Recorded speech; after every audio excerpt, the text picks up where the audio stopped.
जरा सुनिएगा और समझिएगा। 2014 में मोदी इसी तरह हमलावर होते थे और कांग्रेस दिफाई लड़ाई लड़ रही थी। तब कांग्रेस का हर दाव उल्टा पड़ रहा था और आज वही कैफियत मोदी की है। ठीक है, तो मेरी चुड़ैल जो सट्टा बाजार से रिपोर्ट लेकर आई है उसके मुताबिक बीजेपी 335 सीट्स निकाल रही है। ठीक है, 3 से लेके 335, जबकि एनडीए 385 से 390 सीट्स, ठीक है, समझ गया। आईएनसी 27 से 34 सीट्स निकाली। मतलब मोदी इलेक्शन हार सकता है।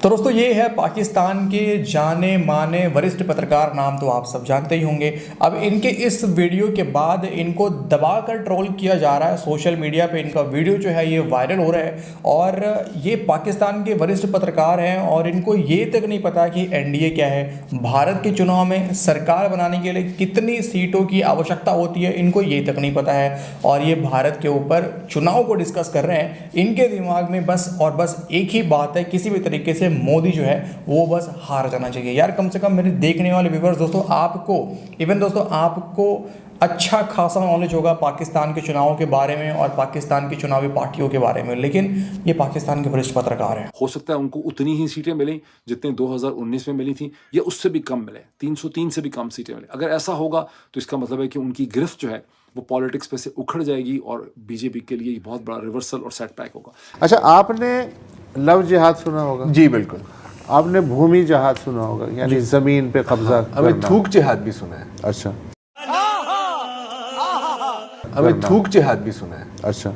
मैं इस स्टडी को समझना चाहता हूं, मुझे कोई बंदा ये समझाए ये क्या मसला है कि हम दहशतगर्दी के विक्टिम भी हों, दहशतगर्दों से लड़ें भी, एंड हमारे ऊपर लेबल भी लग जाए कि ये दहशतगर्दों को स्पॉन्सर करते हैं, सपोर्ट करते हैं, और हम ही एफएटीएफ में हों।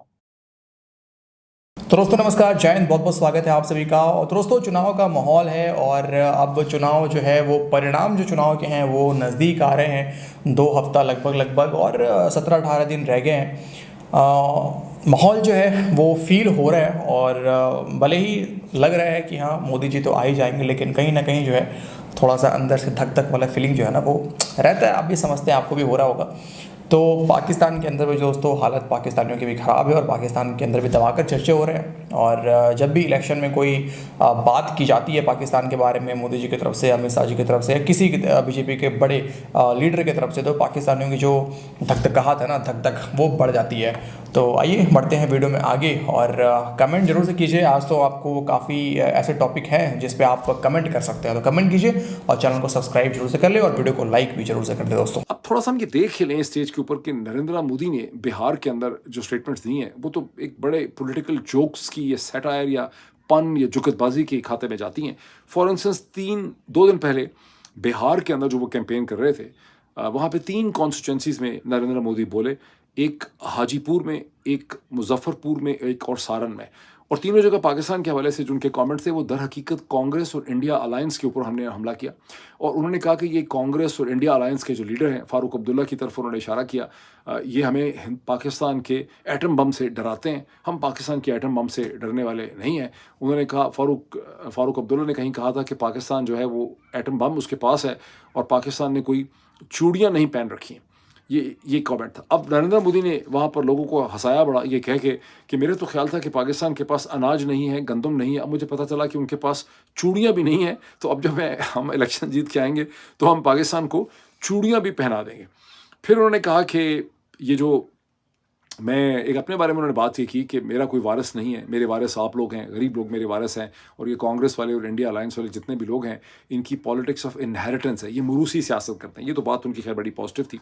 कल भारत के आम इंतखाबात में चौथे मरहले में अब दाखिल हो चुके हैं और इस मरहले में भारतीय शहरी पार्लियामेंट के 96 अरकान को मुंतखब करने के लिए वोट डाल रहे हैं।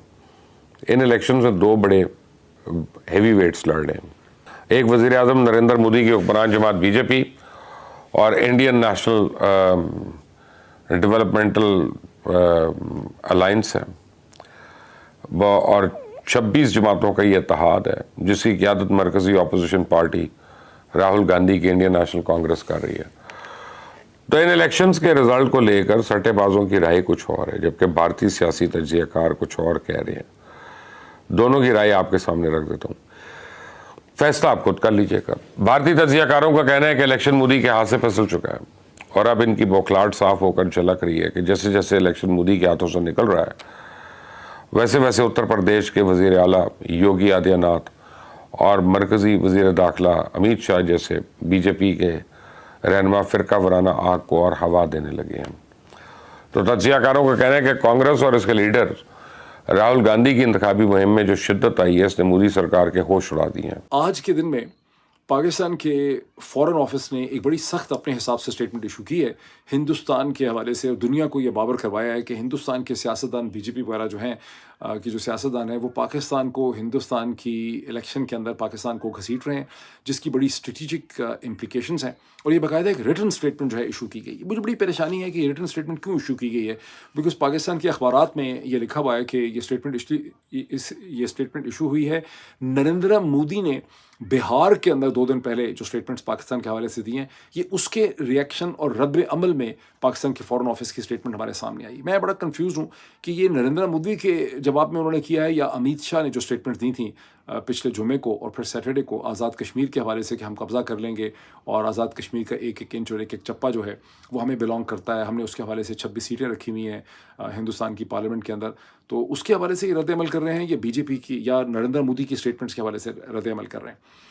अच्छा, अब ये कहते हैं ये है कि रीजनल स्टेबिलिटी जो है बीजेपी के लीडर्स की जो स्टेटमेंट्स हैं उससे, और जो हमें घसीट रहे हैं अपने इलेक्शन के अपनी पॉलिटिक्स में, उससे जो रीजनल स्टेबिलिटी है उससे ख़तरा लाक है। फॉरेन ऑफिस पाकिस्तान का इस पे क्यों रिएक्ट कर रहा है, ये तो एक खासी वो एक इंटरनल किट वो लगा रहे हैं। अगर फॉरेन ऑफिस अमित शाह की स्टेटमेंट्स पर रिएक्ट कर रहा है तो फॉरेन ऑफिस को अमित शाह को आइडेंटिफाई करके ये रिएक्शन करना चाहिए था कि आज़ाद कश्मीर के हवाले से जो स्टेटमेंट्स हमने सुनी है, हमारी उस पर बड़ी रिजर्वेशंस हैं वगैरह वगैरह, लेकिन उसका उन्होंने जिक्र नहीं किया।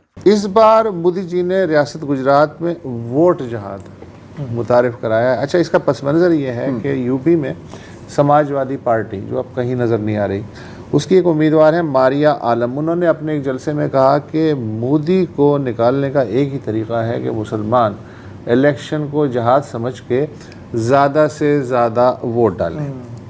अच्छा, हंगामा हो गया जाहिर है मीडिया पे कि जहाद आ गया। अच्छा, तो मारिया ने कहा कि भाई ये अरबी का लफ्ज़ है और इसका मतलब है कोशिश, स्ट्रगल, कोशिश। लेकिन बीजेपी का आपको पता है वो ले उड़े ये जो लाइनर है।